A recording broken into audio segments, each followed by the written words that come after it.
Hello and welcome back to another Rapid Chess game on the Chess Lens channel. We are hopping into a game rated 1476 and we're going to start off with d4 playing Zaz 109 out of Egypt.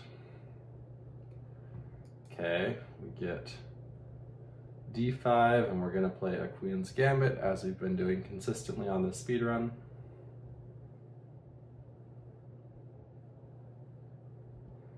And we get another Queen's Gambit accepted, probably the line we've faced most often. And b5 is theoretical, and we immediately go a4 to pressure that pawn. He's going to take back with the bishop, and then we play knight to c3. So this, we've actually seen this once before, and this is already a blunder. So mid-game puzzle time. Go ahead and find the winning move for white that gives white a winning advantage. So the move is rook takes a6. And point being, when the knight recaptures, we play queen check and we're going to pick up the knight. And we get two pieces for the rook, which is definitely advantageous for the side getting two pieces. So there's a small little tactic and we emerge in a winning position.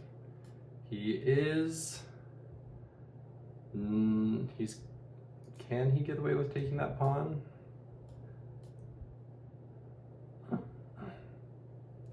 He doesn't even go for it. He actually just develops the knight instead, which hangs a pawn. Well, it doesn't hang a pawn actually because the bishop will defend it. But that will leave his king side wide open. I think I probably just want to go for that. Now I'm going to develop my knight to protect that pawn, and I'll pick up the c pawn on the next move, most likely. Okay, he adds an attacker. I could drop back, take with my queen, that protects that pawn. I do like developing my bishop while I'm at it though. So I could consider d5 here, or even e5.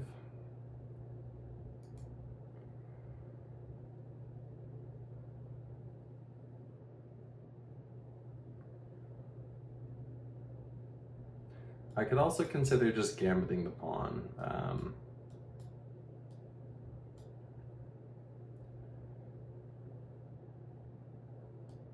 Castles.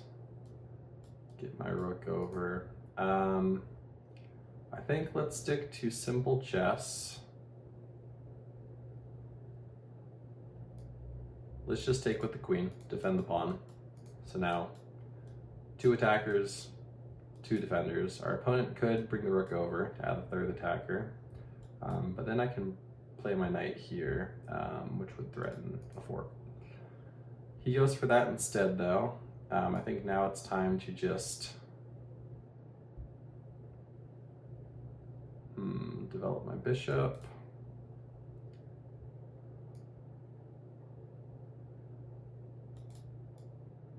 Let's jump my knight in. We attack the pawn here.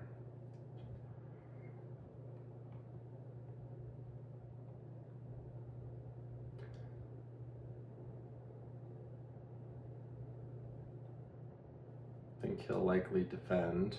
Probably with the f rook is better for him, so he can leave this rook open to enter on the b file. He might play c6. That's probably his best move.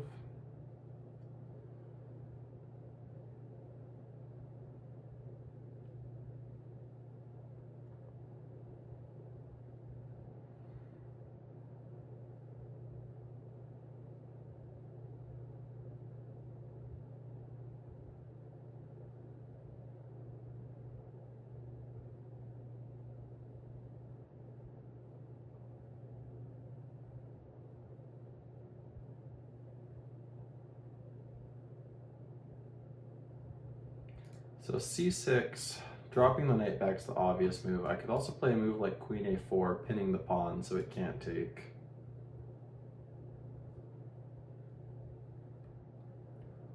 If I do play that though, he probably just gets his rooks involved. I don't think it actually does much.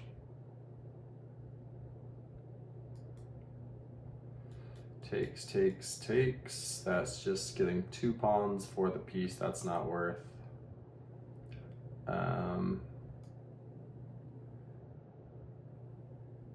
Okay, I think let's just drop our knight back. If he does, okay, he goes for that.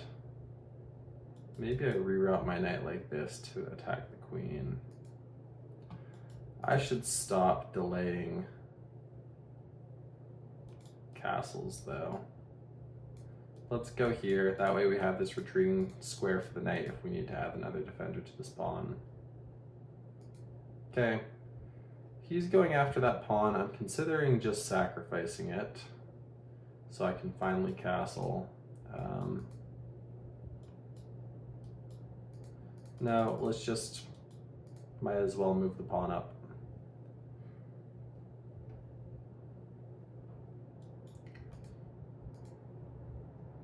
Okay. That's a good move by our opponent.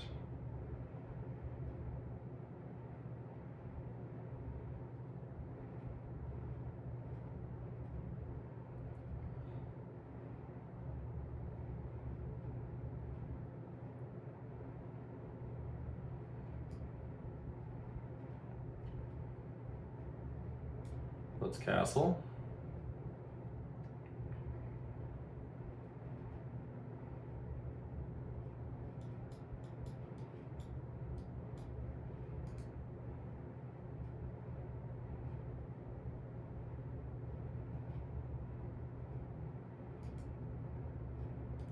Okay, now this pawn is running, so position's starting to look not as good for me. I still think I'm doing all right. I'm probably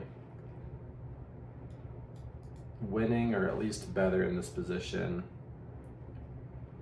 But I'm gonna have to play accurately. Could play here. If I play here, he just has that though. Maybe we need to blunt this bishop first.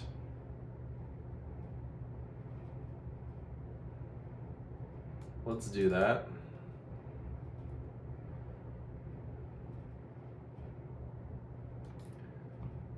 We might have ideas like that. Okay, he continues pushing the pawn.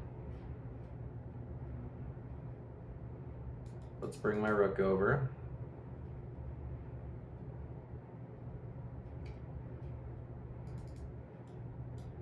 If I take, this is a little bit tricky because if I take there, then I'm pinned. If I take like that, then he can take there first. Take, take. So, I think I need to do this, and he can't. I guess he can go there. Then I could go there.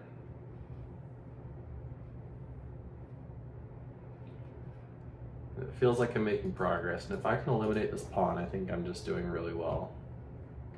He actually has a nice tactic here. He can go bishop takes e5. If I take with the pawn, he gets my bishop. If I take with the queen, he gets my knight. He does not play that though.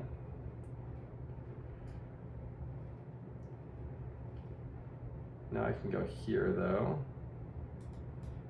So he no longer has that tactic. And I have plenty of pieces covering the b1 square if he does try and play check. Okay, now I have this fork.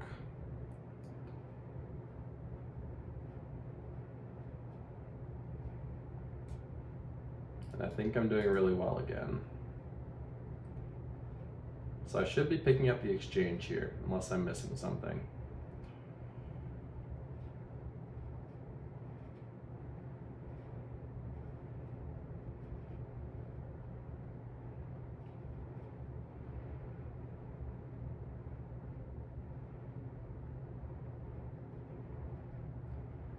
And picking up the exchange here means, okay.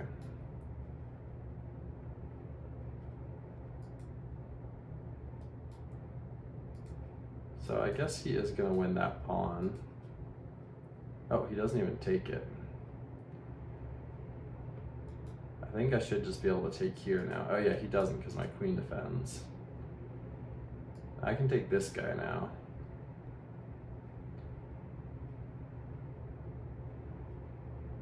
Yeah, and now I think I'm just doing really well.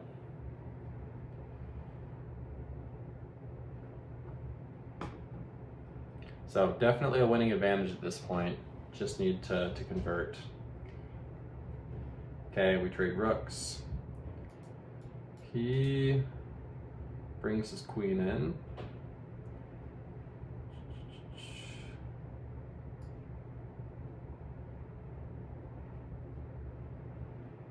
Let's just attack the queen.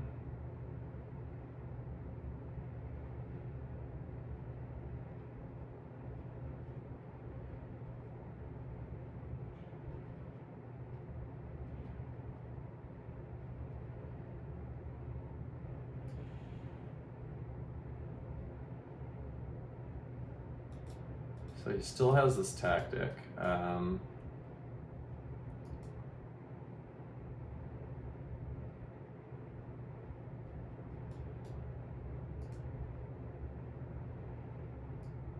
Maybe it's fine for me though. It does just lose a pawn, but it simplifies things, which should be fine in this position.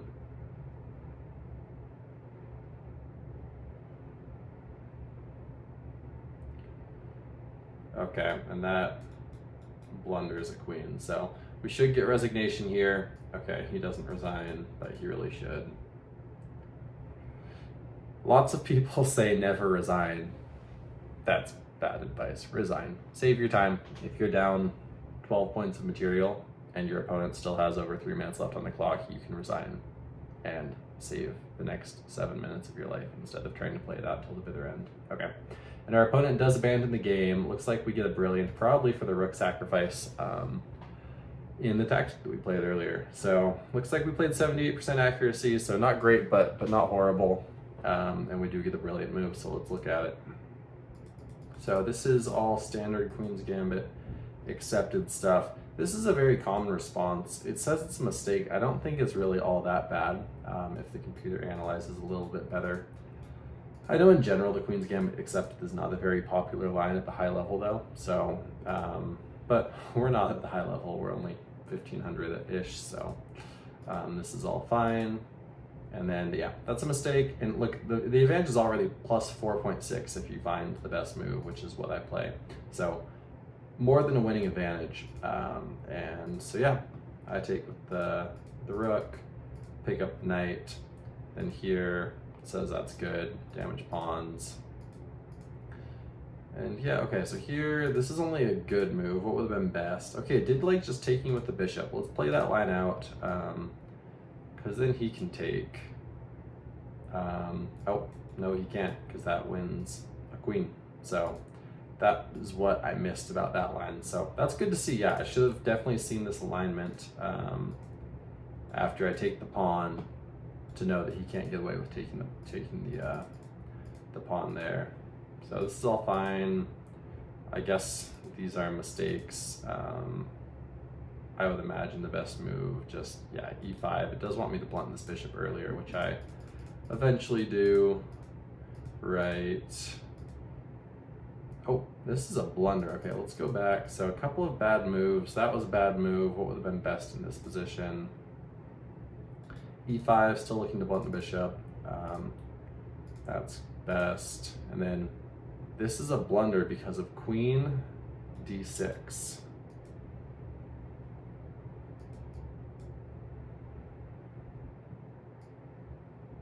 I see, and then takes, and then I don't have a way to defend this bishop and this knight. What if I do that? Just a4, e5, d takes,